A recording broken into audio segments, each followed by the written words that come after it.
What would you do if you found $5,000 lying on a table and no one was watching?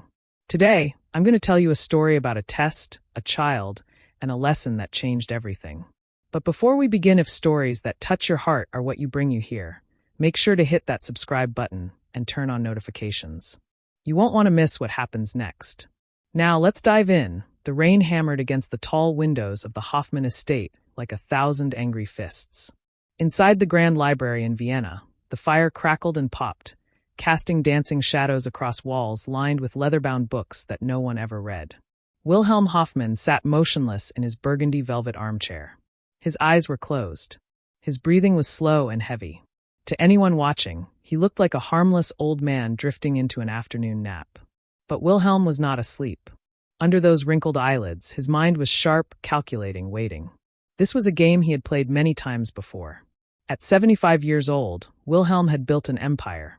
Hotels across Europe, shipping companies, technology firms. He had more money than he could spend in 3 lifetimes. But he had lost something far more valuable: his ability to trust.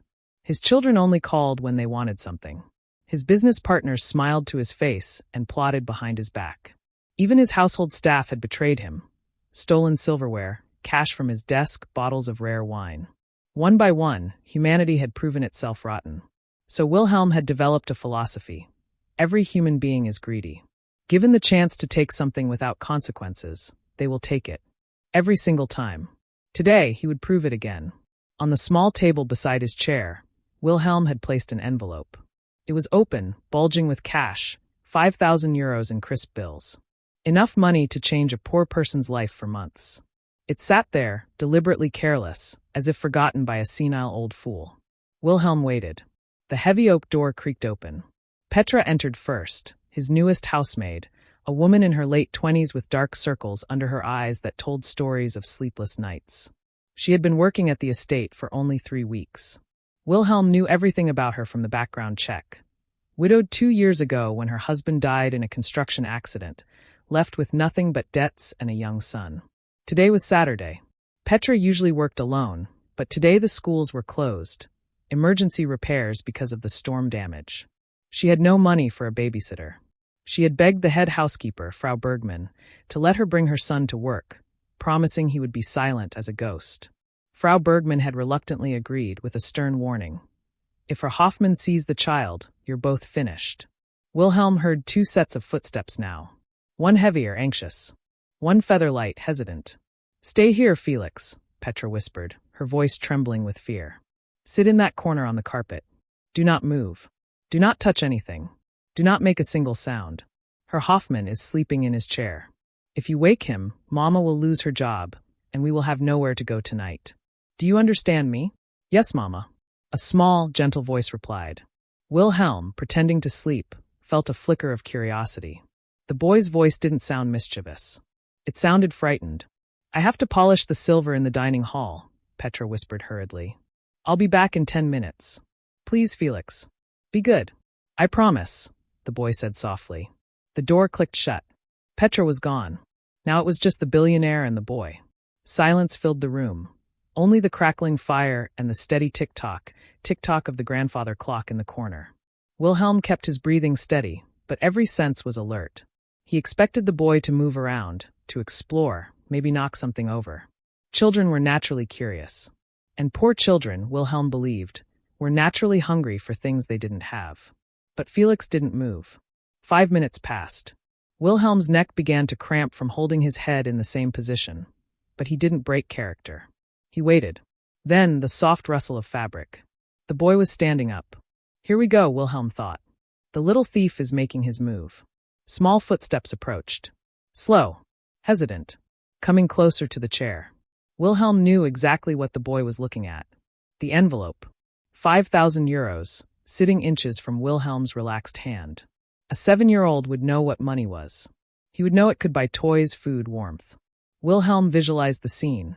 The boy would reach out, grab the cash, stuff it in his pocket. Then Wilhelm would open his eyes, catch him red-handed, and fire the mother on the spot. Another lesson learned. Another confirmation that humanity is rotten to the core. The footsteps stopped right beside him. Wilhelm could feel the child's presence, could almost sense his breath. He waited for the rustle of paper. He waited for the grab. But it never came. Instead, Wilhelm felt something unexpected, a small, cold hand gently touching his arm. The touch was light, barely there, like a bird landing on a branch. Wilhelm fought the urge to flinch. What is he doing? The boy withdrew his hand. Then Wilhelm heard a heavy sigh from the child. Not the sigh of a thief, but something else. Something sad. Her Wilhelm, the boy whispered, so quiet it was almost lost beneath the sound of rain. Wilhelm didn't respond. He let out a soft, fake snore. The boy shifted. Then came a sound that confused Wilhelm completely. The sound of a zipper. What is this child doing? Then Wilhelm felt something warm settle gently over his legs. It was fabric, thin, damp from the rain outside. The boy's jacket. It was being placed over Wilhelm's knees like a blanket. The room was drafty. The tall windows let in a chill despite the fire. Wilhelm hadn't realized it, but his hands actually were cold. Felix carefully smoothed the small jacket over the old man's legs. "You're cold," the boy murmured. "Mama says old people shouldn't get cold. They get sick." Wilhelm's heart skipped a beat. This was not part of the script that Wilhelm's mind was racing. The boy wasn't looking at the money. He was looking at him. Not as a billionaire. Not as a master. Just as a cold old man who needed warmth. Then Wilhelm heard another sound, paper sliding across wood. Ah, he thought bitterly. Here it is. Now he takes the cash. But the money didn't move away. Through the tiny crack of his barely open left eye, Wilhelm risked a peek. What he saw stopped his heart. Felix was a small, skinny child with messy brown hair and clothes that were clearly hand-me-downs. His shoes were worn through at the toes. But his face was filled with serious concentration. The boy had noticed the envelope hanging dangerously off the edge of the table. He wasn't stealing it. He was pushing it back toward the center, near the lamp, so it wouldn't fall to the floor. Then Felix saw something else. A small leather notebook had fallen near Wilhelm's foot. The boy bent down, picked it up carefully, and dusted off the cover with his sleeve. He placed it gently on the table beside the money. "Safe now," Felix whispered to himself. Then the boy turned and walked back to his corner. He sat down on the carpet, pulled his knees to his chest, and wrapped his thin arms around himself. He was shivering. He had given his only jacket to the billionaire, and now he was cold. Wilhelm lay there, completely paralyzed by shock. For the first time in 20 years, Wilhelm Hoffmann didn't know what to think. He had set a trap for a rat, but he had caught a dove instead.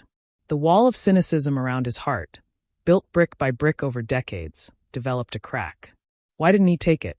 Wilhelm screamed internally. They're poor. I know they're poor. Why didn't he take the money? Before Wilhelm could process this, the library door burst open. Petra rushed in, breathless and pale with terror. She had run all the way from the dining hall. Her eyes went immediately to the corner. Felix sitting there, shivering without his jacket. Then to the armchair, her son's cheap, dirty jacket draped across the billionaire's expensive suit. Then to the table. The money. Her hands flew to her mouth. She thought the worst. "Felix," she hissed, her voice sharp with panic. She ran to the boy and grabbed him by the arm, pulling him up roughly. "What did you do? Why is your coat on him? Did you touch him? Did you touch that money?" Felix looked up at his mother, his eyes wide with confusion. "No, Mama." He was shivering. "I just wanted to keep him warm. And the paper was falling, so I fixed it." "Oh God!" Petra cried, tears welling in her eyes. "He's going to wake up. He's going to fire us. We're ruined, Felix. I told you not to move." She began frantically pulling the jacket off Wilhelm's legs, her hands shaking so badly, she nearly knocked over the lamp. I'm so sorry," she whispered to the sleeping man, even though she thought he couldn't hear her. "Please don't wake up. Please." Wilhelm felt the jacket being ripped away. He felt the mother's terror radiating off her like heat from a furnace. She wasn't scared of a monster. She was scared of him. She was scared of the man who had so much power, so much money, that a simple act of kindness from a child was seen as a crime.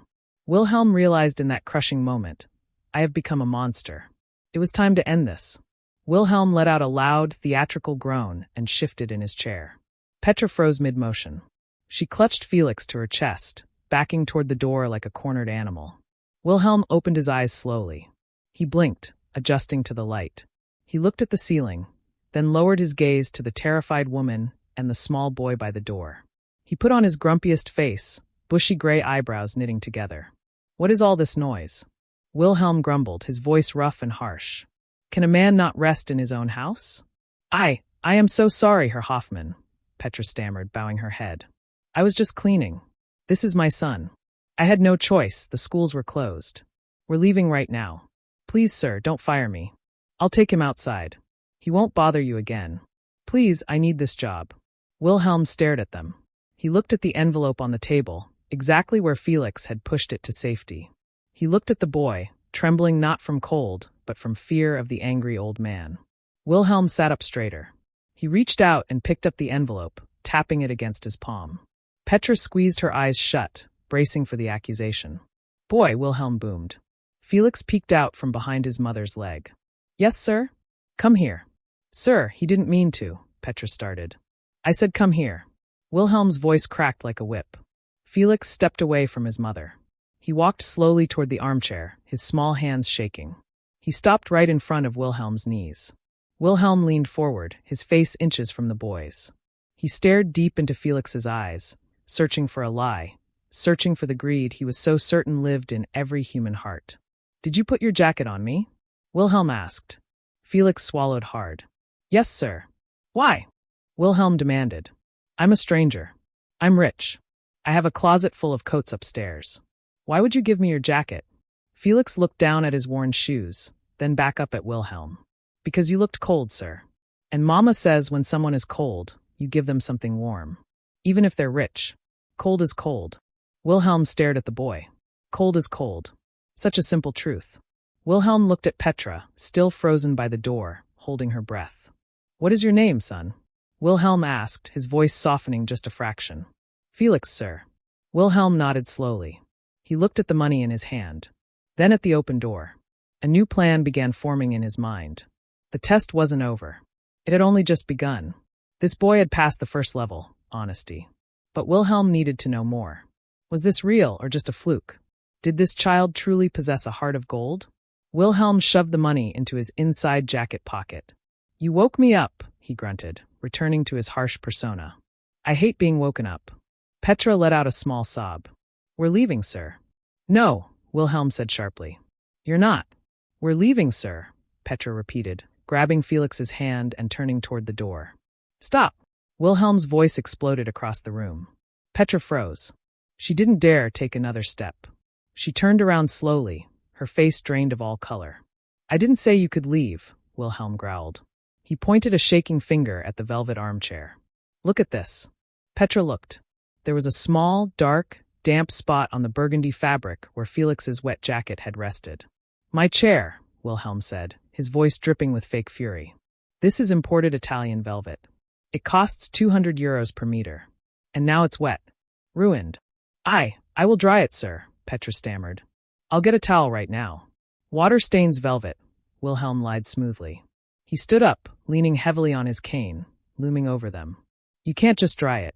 It needs professional restoration. That will cost 500 euros.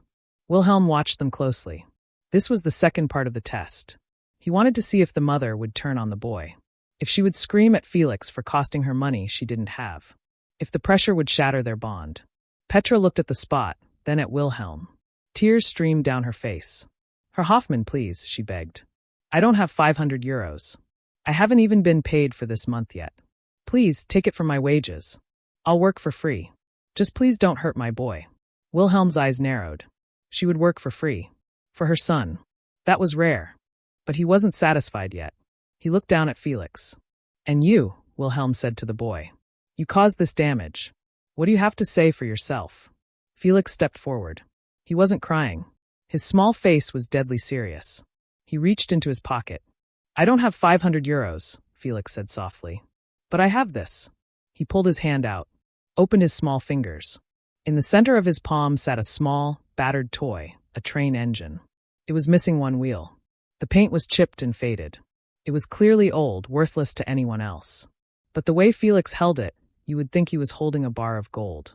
This is Lightning Hermann, Felix explained, his voice steady despite his fear. He's the fastest train in the world. He was my papa's before he went to heaven. Mama gave him to me. Felix, no, Petra gasped. It's okay, Mama, Felix said bravely. He looked up at Wilhelm. You can have Lightning Hermann to pay for the chair. He's my best friend, but you're angry, and I don't want you to be angry at Mama. Felix reached out and placed the broken toy train engine on the expensive mahogany table, right next to the leather notebook. Wilhelm stared at the toy. He couldn't breathe. The room felt like it was closing in on him. He looked at the thick envelope of cash in his pocket. Thousands of euros. Then at the three-wheeled toy train on the table. This boy, this child who had nothing, was offering his most precious possession to fix a mistake he'd made out of kindness. He was giving up the only thing he had left of his father to save his mother's job. Wilhelm's heart, frozen for so many years, cracked wide open. The pain was sharp, immediate, unbearable. He realized that this boy, who had nothing, was richer than Wilhelm would ever be. Wilhelm had millions, but he would never sacrifice his favorite possession for anyone. The silence stretched out. The rain continued its assault on the windows. Wilhelm picked up the toy train with a trembling hand. You. His voice was no longer a growl. It was a whisper. You would give me this? For a wet chair? Yes, sir, Felix said, looking up with those honest eyes. Is it enough? Wilhelm closed his eyes. He thought about his own children, Gregor, Anneliese, Klaus. They only called when they wanted a new car or a vacation property. They never gave him anything. They only took. Yes, Wilhelm whispered, opening his eyes. They were wet. Yes, Felix. It is enough. It is more than enough. Wilhelm slumped back into his chair. The act was over. He couldn't play the villain anymore. He felt exhausted, not from age, but from the crushing weight of his own guilt. Petra, Wilhelm said, his voice completely changed. It was no longer harsh. It was the voice of a tired, lonely old man. Sit down. Sir? Petra looked confused by the sudden shift in his tone. I said sit down, Wilhelm barked, then softened. Please. Just sit. Stop looking at me like I'm going to devour you. Petra hesitantly sat on the edge of the leather sofa, pulling Felix onto her lap protectively. Wilhelm looked at the toy train in his hand. He spun the remaining wheels with his thumb, lost in thought. I have a confession to make, Wilhelm said, staring at the floor. The chair isn't ruined. It's just water. It will dry in an hour. Petra exhaled a breath she'd been holding. Oh, thank God. And, Wilhelm continued, looking up at them with intense red-rimmed eyes, I wasn't asleep. Petra's eyes went wide. You weren't. No. Wilhelm shook his head. I was pretending. I left that money on the table on purpose. I wanted to see if you would steal it. I wanted to catch you in the act. Petra pulled Felix tighter. She looked hurt, betrayed. You were testing us? Like we're animals in a laboratory. Yes, Wilhelm admitted, his voice breaking. I'm a bitter old man, Petra. I thought everyone was a thief. I thought everyone had a price. He pointed a shaking finger at Felix. But him. Wilhelm's voice cracked completely. He didn't take the money. He covered me with his jacket because he thought I was cold. And then he offered me his father's train. A tear rolled down Wilhelm's weathered cheek. He didn't bother to wipe it away. I have lost my way, he whispered. I have all this money, but I am spiritually bankrupt. You have nothing, yet you've raised a prince. Wilhelm stood up slowly. He walked to the fireplace and took a deep, shuddering breath. When he turned back, his entire demeanor had changed. The test is over, Wilhelm announced. And you both passed. He reached into his pocket and pulled out the thick envelope of money. He walked over to Petra and held it out with both hands, like an offering. Take this. Petra shook her head vigorously. No, sir. I don't want your money. I just want to work honestly. I want to earn my keep. Take it, Wilhelm insisted, his voice gentle but firm. It's not charity. It's a bonus. It's payment for the lesson your son just taught me. Petra hesitated. She looked at the money, then at Felix's worn-out shoes with holes in them. Please, Wilhelm said softly. Buy the boy a warm coat. Buy him proper shoes. Buy yourself a bed that doesn't hurt your back when you wake up. Take it. With trembling hands, Petra reached out and accepted the envelope. Thank you, Herr Hoffmann. Thank you so much. Don't thank me yet, Wilhelm said, and for the first time in years, a genuine smile touched his lips. I have a business proposition for you, Felix. Felix looked up, his eyes bright with curiosity. For me? Yes, Wilhelm said, holding up the little train engine. I'm going to keep lightning Hermann. He's mine now. You gave him to me as payment, and I'm accepting. Felix's face fell slightly, but he nodded with dignity beyond his years. Okay, a deal is a deal. But, Wilhelm continued, kneeling down, a painful movement for his old knees. So he was eye level with the 7-year-old. I can't drive a train with 3 wheels. I need an engineer. Someone to help me fix things around here. Someone to help me fix myself. Wilhelm placed a hand on Felix's small shoulder. So, Felix, how would you like to come here every day after school? You can sit in this library. You can do your homework by the fire. And you can teach this grumpy old fool how to be kind again. In exchange, I will pay for your education. All the way through university. Do we have a deal? Felix looked at his mother. Petra was crying openly now, covering her mouth with both hands, nodding through her tears. Felix looked back at Wilhelm. He smiled, a gap-toothed, beautiful smile that lit up the entire room. Deal, Felix said. He held out his small hand. Wilhelm Hoffman, the billionaire who trusted no one, took that small hand in his and shook it firmly. 10 years passed. The Hoffman estate was no longer a dark, silent mausoleum. The heavy curtains were always open now, letting Vienna's sunlight pour through the tall windows. The garden, once overgrown and thorny, bloomed with bright flowers in every season. On a warm Sunday afternoon in May, the library was filled with people. But this wasn't a celebration. It was a gathering of lawyers, business associates, and a young man named Felix. Felix was 17 now, tall, handsome, wearing a crisp black suit. He stood by the window, looking out at the garden where his mother, Petra, was arranging white lilies. Petra didn't look tired anymore. Her face glowed with peace. She was now the director of the Hoffman Foundation, managing millions of euros distributed to charities across Europe every year. The room fell silent as the lawyer, Herr Bachmann, prepared to read the last will and testament of Wilhelm Hoffman. Wilhelm had passed away peacefully in his sleep 3 days ago. He had died in the burgundy velvet armchair, the same chair where everything had changed 10 years before. Wilhelm's biological children were there, Gregor, Anneliese, and Klaus. They sat on the opposite side of the room, checking their watches, whispering to each other about selling the estate and dividing the fortune. They didn't look sad. They looked impatient. Herr Bachmann cleared his throat and began reading. To my children, the lawyer read from the document, I leave the trust funds that were established for you at birth. You have never visited me without asking for money, so I assume money is all you desire. You have your millions. Enjoy them. The 3 siblings grumbled but seemed satisfied. They stood to leave, not caring to hear the rest. Wait, Herr Bachmann said firmly.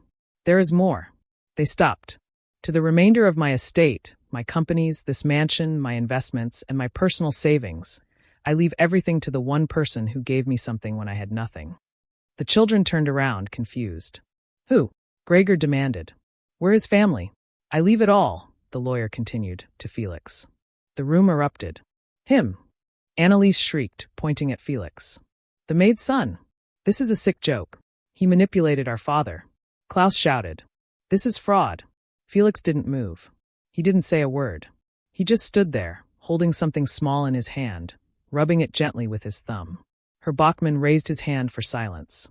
Herr Hoffman left a letter explaining his decision. He wanted me to read it aloud.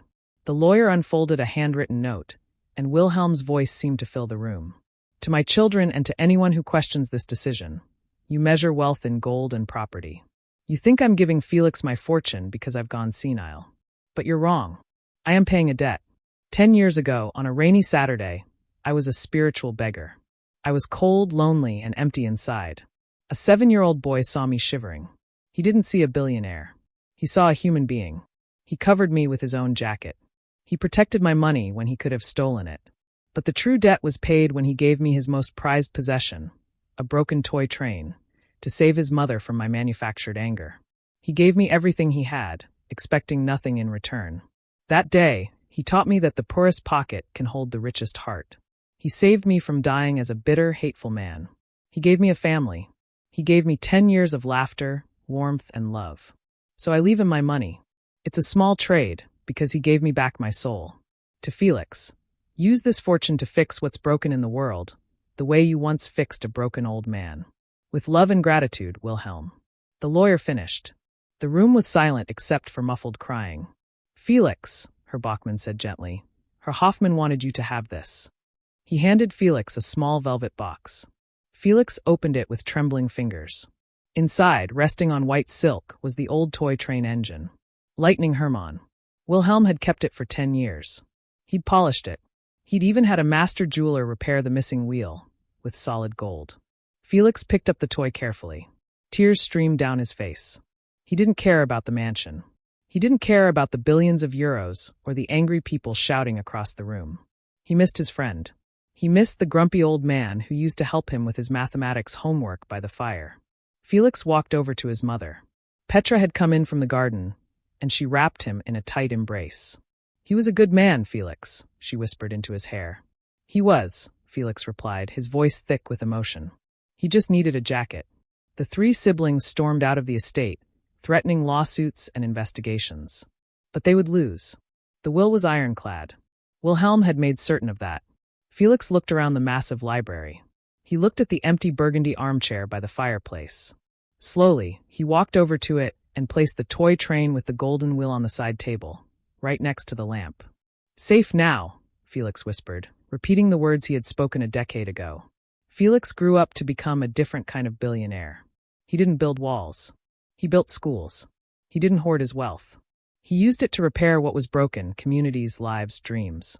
And every time someone asked him the secret to his success, Felix would smile, pull the battered train engine from his pocket, and say, "I didn't buy my success. I earned it with kindness." The moral of this story is simple but profound. Kindness is an investment that never loses value. In a world where everyone is trying to take something, the people who give are the ones who truly change everything. Wilhelm Hoffmann had all the money in the world, but he was spiritually poor until a child taught him how to love again. Never underestimate the power of a small act of goodness. A jacket, a kind word, a simple sacrifice. These things can melt the coldest heart. When you give, do it without expecting anything in return. And life will reward you in ways money never can. If this story touched your heart, please hit that like button and share it with someone who needs to hear it today. Subscribe to the channel for more stories that remind us what it truly means to be human. Thank you for watching. And remember, cold is cold. Kindness is kindness. And both are universal.